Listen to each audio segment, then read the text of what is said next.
December 28వ తారీఖు నుండి జనవరి 6వ తారీఖు వరకు, డిసెంబర్ 28వ తారీఖు నుండి జనవరి 6వ తారీఖు వరకు ప్రతి గ్రామంలో, ప్రతి వార్డులో, ప్రతి హ్యామ్లెట్ విలేజ్లో, ప్రతి పట్టణంలో, ప్రతి డివిజన్లో, ప్రతి వాడలో, ప్రతి గూడెంలో, ప్రతి తండాలో ఈ ప్రజాపాలన కార్యక్రమాన్ని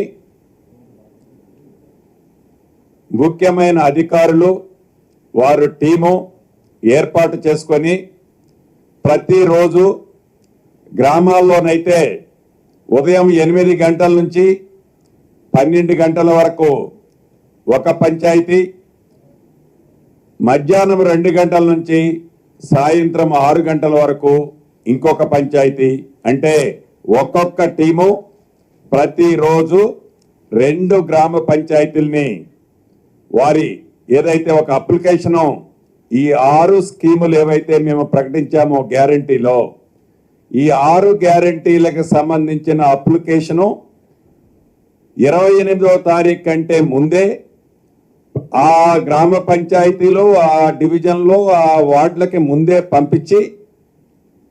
పంపించిన వాటిని స్థానికంగా ఉండే అధికారులు స్థానిక ప్రజల యొక్క వారి సూటబిలిటీని బట్టి ఈ స్కీముల్లో ఏది వారికి వర్తించుద్దో వారు అప్లై చేసుకునే విధంగా ఆ ఫామ్స్ని వారికి ముందే ఇచ్చి, ఆ ఇచ్చిన ఫాముల్ని ముందుగా నిర్ణయించి ప్రకటించిన ప్రకారం ఏదైతే గ్రామ సభల ద్వారా ఈ అప్లికేషన్లు తీసుకుంటుందో, ఈ ప్రజాపాలనలో, ఈ ఇందిరమ్మ రాజ్యంలో ఈ అప్లికేషన్లు అన్నిటినీ ముందే వారు ఫిల్ చేసుకున్న తర్వాత అధికారులు, సంబంధిత ముఖ్య అధికారులు అందరూ అక్కడే ఉంటారు.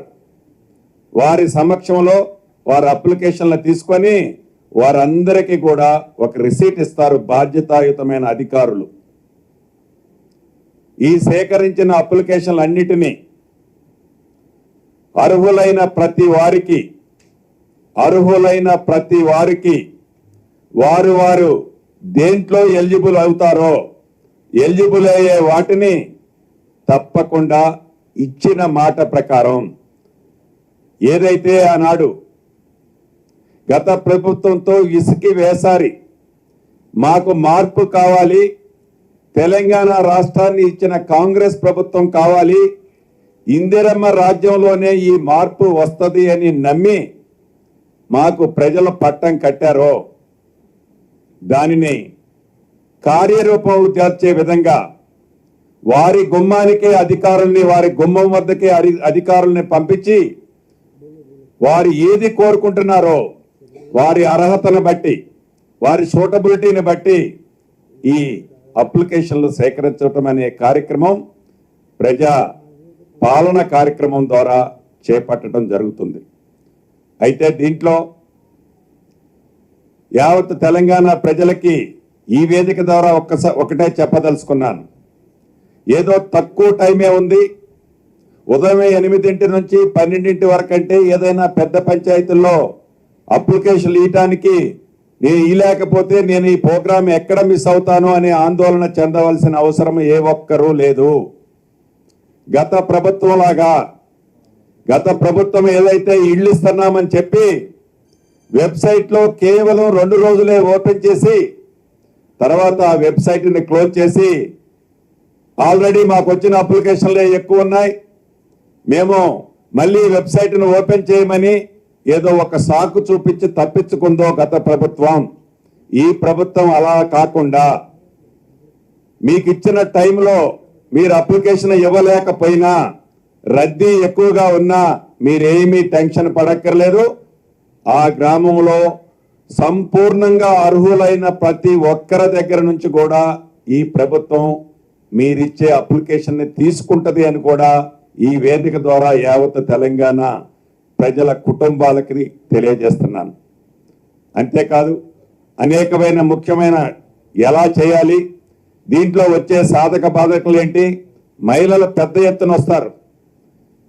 అనేక మంది దళిత గిరిజన మైనారిటీ బీసీ అనేక సంఘాలు అంటే గ్రామాల్లో వాళ్ళ కష్టాల్లో ఉన్నవారు వస్తారు. వీళ్ళందరినీ వాళ్ళకున్న సమస్యలు ఏవైతే మేము 6 గ్యారెంటీలో పొందపరిచామో ఈ పొందపరిచే ఐటమ్స్ ని వాళ్ళు అప్లై చేసుకోవడానికి వచ్చే వారందరి దగ్గర చిత్తశుద్ధితో వారి అప్లికేషన్ ఈ ప్రభుత్వం తీసుకుంటది అనేదైతే ముందుగా తెలియజేస్తున్నాను. కంగారు పడి ఎవరో తొక్కిసలాటికి గురి కావద్దు.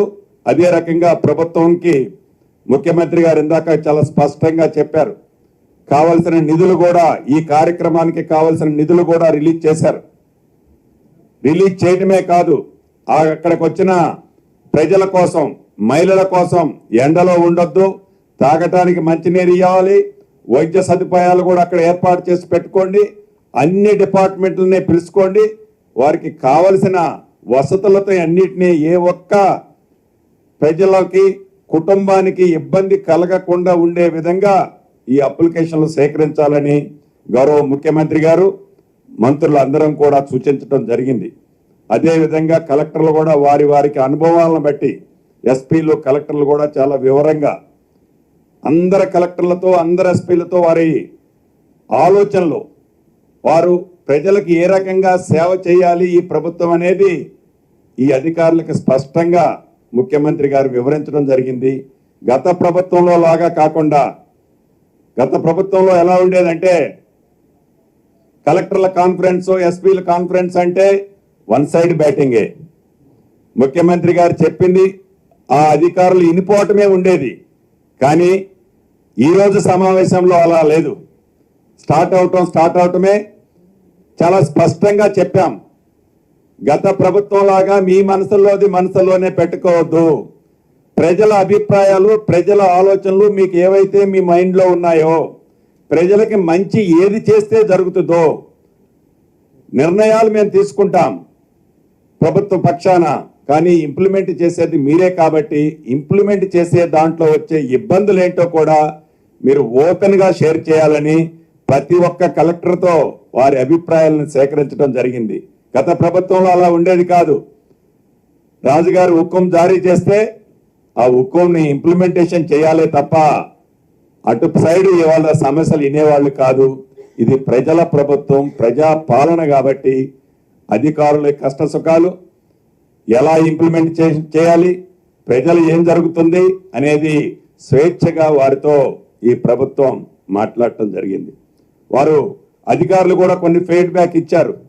ఏదైతే ఇందాక నేను చెప్పానో 6 గ్యారెంటీల్లో 2 గ్యారెంటీలు ఇంప్లిమెంటేషన్ చేశామో దాంట్లో ఆర్టీసీ బస్సు ప్రయాణికులు నా ఆడబిడ్డలు తెలంగాణ రాష్ట్రంలో గతంలో 30 నుంచి 32% బస్సులో ప్రయాణం చేసేవాళ్ళు. ఈనాడు అది 58 నుంచి 61% మహిళలు బస్సులలో ప్రయాణం చేస్తున్నారు. అంటే 100% ఇంక్రీజ్ అయిందనేది కలెక్టర్లు వారి జిల్లాల్లో వచ్చే నివేదికలను కూడా ఆ సమావేశంలో వివరించడం జరిగింది. ఎందుకు చెప్తున్నానంటే మేము ఏవైతే స్కీములు ప్రకటించిన స్కీములు ఏవైతే ఇంప్లిమెంటేషన్లో పెట్టామో వాటి రిజల్ట్ ఏంటో కూడా బ్యాక్ ఏం జరుగుతుందో కూడా చూసుకోవాలి. కాబట్టి అది కూడా మేము చర్చించినప్పుడు చాలా మంచి ఫీలింగు, మంచి ఫీడ్బ్యాక్ వచ్చింది. నిజంగా మేమందరం కూడా చాలా హ్యాపీగా ఉన్నాం. అంతేకాదు, ఏదైతే ఈ ప్రజాపాలనలో ఒక గ్రామ పంచాయతీ ఉంటే ఆ గ్రామ పంచాయతీ కొన్ని అంబులెన్స్ ఉంటాయి. ఆ అంబులెన్స్కి ఈ గ్రామ పంచాయతీలకి సుమారు ఒక 5-6 కిలోమీటర్ల డిస్టెన్స్ ఉంటుంది. ప్రజలకి అక్కడ ఇబ్బంది పడకుండా ఉండే విధంగా ఏదైతే ఆ అంబులెట్ విలేజ్కి కూడా ఈ అధికారులే ఆ అంబులెట్ విలేజ్కి వెళ్ళాలి. ఈ 6 కిలోమీటర్లు ఈ గ్రామ పంచాయతీ ఆఫీసులోనే మేము మీటింగ్ పెడతాం. మీరందరూ ఇక్కడికి రావటమే కాదు, అలా వద్దు, మీరే అక్కడికి వెళ్ళి వారి సమస్యలకు సంబంధించి మన 6 గ్యారెంటీలకు సంబంధించిన ఫామ్లో వారు దేనికి ఫిట్ అవుతారో ఆ అప్లికేషన్లు తీసుకోవాలని కూడా ముఖ్యమంత్రి గారు ఆదేశించడం జరిగింది. అంతేకాదు, వెనకబడ్డ ప్రాంతాలు ఉన్నాయి. చెంచుల లాంటి అనేక కులాలు చాలా మారుమూల ప్రాంతాల్లో నివసిస్తున్నారు. రాష్ట్ర వ్యాప్తంగా సుమారుగా 3,500 నుంచి 4,000 కుటుంబాలు ఈ చెంచులు ఇతరత్ర కులాలు ఉన్నాయి.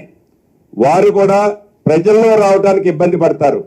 వారిని గతంలో ఐడెంటిఫై చేసి ఉన్న లిస్ట్ ఉంది ఆ కన్సర్న్ కలెక్టర్స్ దగ్గర.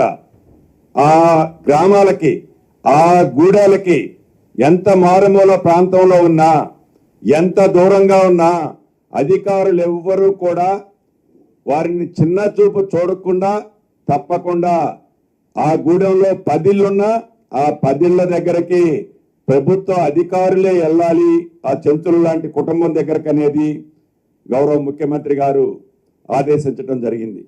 అంతేకాదు ఏదైతే డ్రగ్స్కు సంబంధించిన విషయంలో కూడా చాలా ఐపీఎస్ ఆఫీసర్లతో మళ్ళీ ఒకసారి దిశానిర్దేశించడం జరిగింది. డ్రగ్స్ విషయంలో ఈ ప్రభుత్వానికి ఒక క్లారిటీ ఉంది. ఈ ప్రభుత్వం చిత్తశుద్ధితో ఈ డ్రగ్స్ అనే మమ్మరిని ఈ రాష్ట్రం నుంచి పాలదోరాలి, గంజాయిని ఈ రాష్ట్ర సరిహద్దుల్లోకే రాకుండా చేయాలనేది కృత నిశ్చయంతో ఈ ప్రభుత్వం, అదే రకంగా గౌరవ ముఖ్యమంత్రి గారు ఉన్నారు. ఆ విషయంలో కూడా ఐపీఎస్ అధికారులకు చాలా స్పష్టంగా చెప్పడం జరిగింది. ఇలా అనేక అంశాలని, అనేక కార్యక్రమాలని ఈరోజు కలెక్టర్లు, ఎస్పీల సమావేశంలో చర్చించడం జరిగింది.